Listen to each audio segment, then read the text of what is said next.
Siapa sebenarnya Dajjal?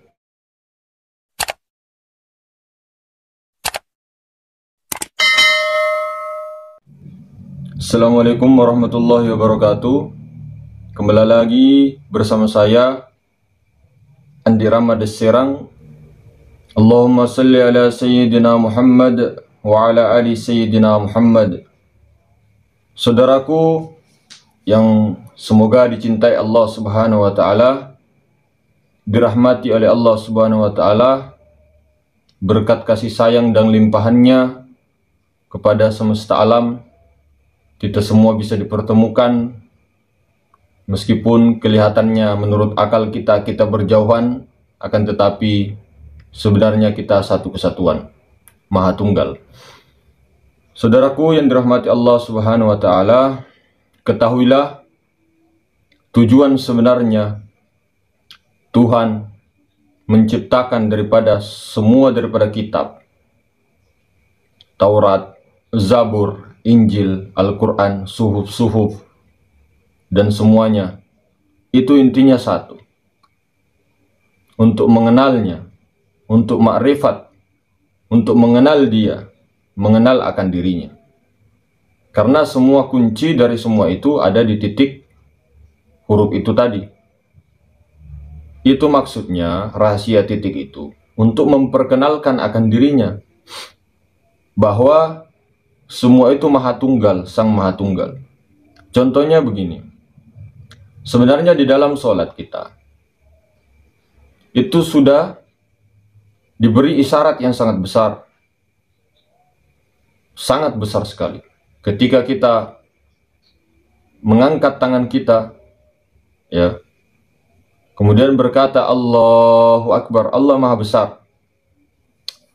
Hamba kira yang lemah ini bagi orang-orang yang telah sampai itu pasti kenal Allahu Akbar, mengetahui Allah Maha Besar. Kalau Maha Besar, kenapa masih ada dualisme di situ?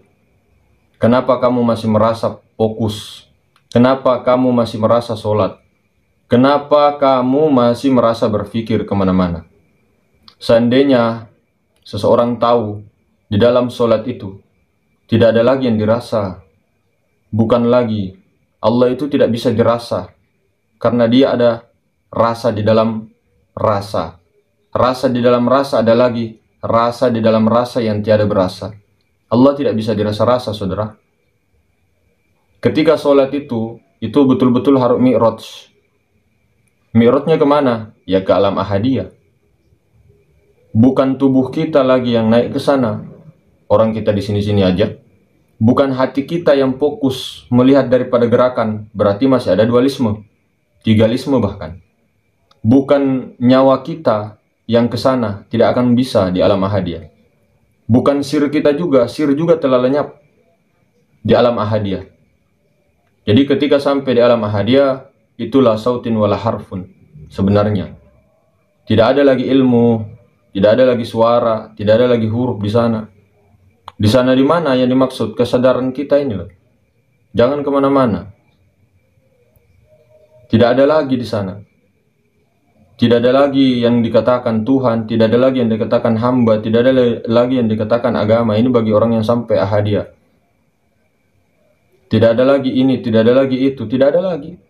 Tidak ada yang bisa dikemukakan. Kalau kita masih merasa terkesima, ternyata berarti masih ada dualisme tanpa kita sadari. Begitu. Kuncinya sebenarnya di sini. Ada di kalimat tauhid. La ilaha illallah itu. Kita jabarkan sedikit dari alam ahadiyah. La. La itu artinya apa? Dari alam ketiadaan. Tiada bukan berarti tiada. Tidak pernah tidak ada. Selalu ada.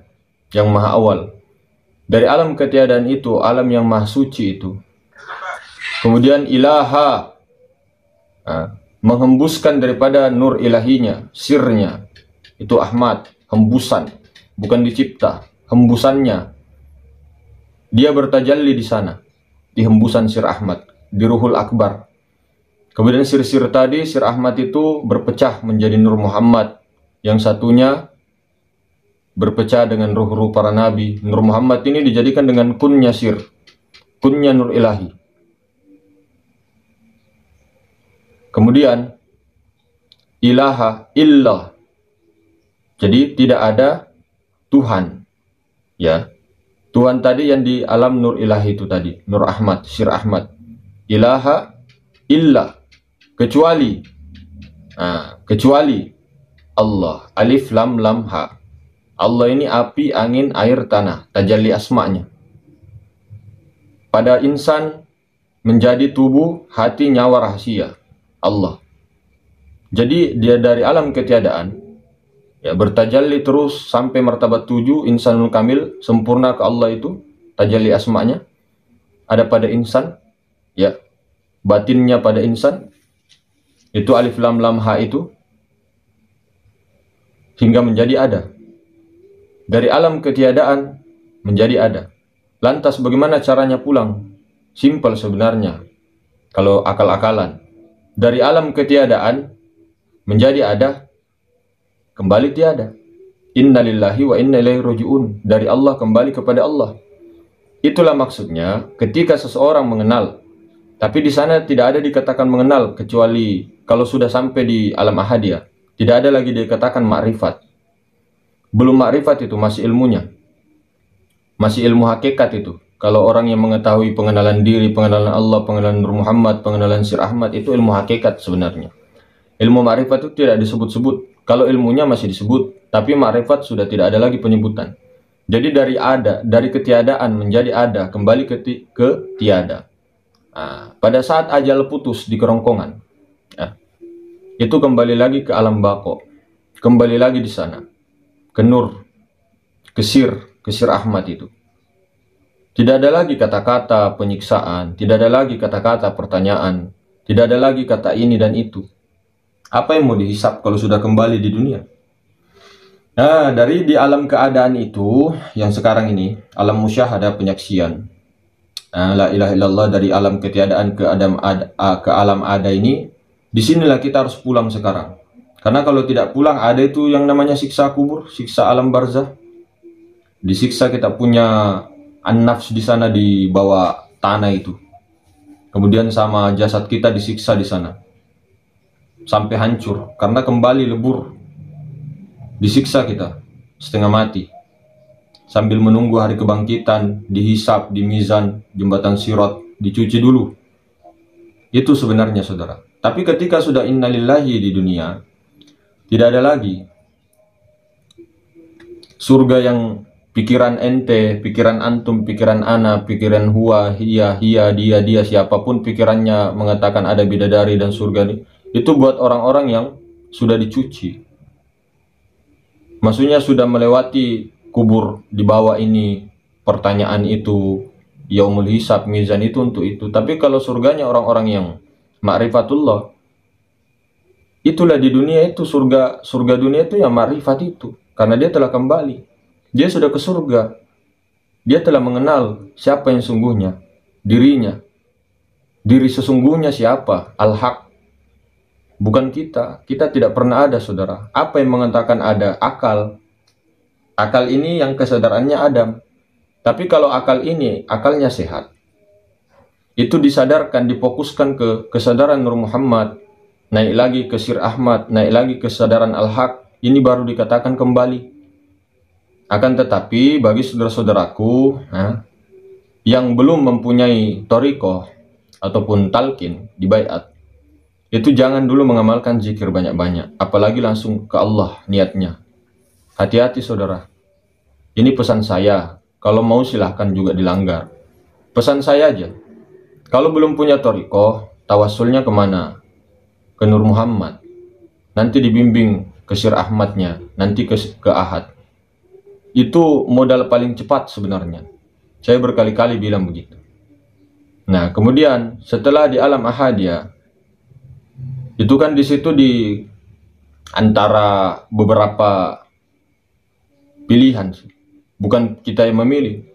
Ketika kita sampai sana, putus semua, tidak ada suara, tidak ada huruf. Di situ terserah Allah mau matikan kita ya, secara jasmani, rohani, dicabut, mau tidak terserah Allah.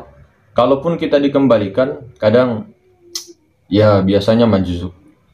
Ada juga biasanya mengembang tugas. tugas amanah sebagai utusan, sebagai khalifah, dan dilantik oleh Al-Khadir. Al-Khadir itu Sir Ahmad. Cuma nama-nama aja yang berbeda. Bertajalli Sir Ahmad itu. Mampu maling rupa, berubah-ubah wajah itu. Itu Khadir itu. Itulah Khadir sesungguhnya, saudara. Nah, kemudian setelah dapat tugas, apa yang dia lakukan? Muhammadar Rasulullah. Jadilah hamba. Bukan berarti kamu yang jadi, enggak. Allah sendiri yang menjadi hamba di situ. Dia sendiri, karena Muhammad itu adalah kenyataan wujud dirinya.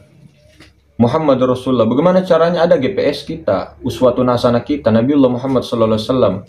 Kenyataan Allah sempurna yang pernah lahir di Mekah Madinah itu. Itulah sebenarnya. Jadi Islam ini tidak hanya tubuh saja disolatkan, tidak. Hati-hati. Apalagi kita merasa solat, hati-hati. Tidak hanya hati kita yang solat, tidak. Fokus ini itu, enggak. Tidak juga nyawa kita, imamnya imam Rasul itu yang solat. Belum mi'raj sempurna itu, belum. Bukan juga sir. Hamba itu hilang pada saat solat. Tidak ada lagi dikatakan hamba di sana. Mi'raj ke alam bako itu. Dari tiada menjadi ada, kembali tiada. Makanya kata Rasulullah, kenapa engkau solat sampai bengkak-bengkak ya Rasulullah? Kenapa aku tidak bisa menjadi hamba yang bersyukur? Bahkan di suatu waktu Nabi Muhammad SAW berkata, penyejuk mataku ada di dalam solat. Hebat mana bos? Kita atau kenyataan tajalli sempurna beliau itu? Apalagi yang mengatakan, bukan Muhammad Madinah, bukan Muhammad Mekah, ya adabmu di mana bos?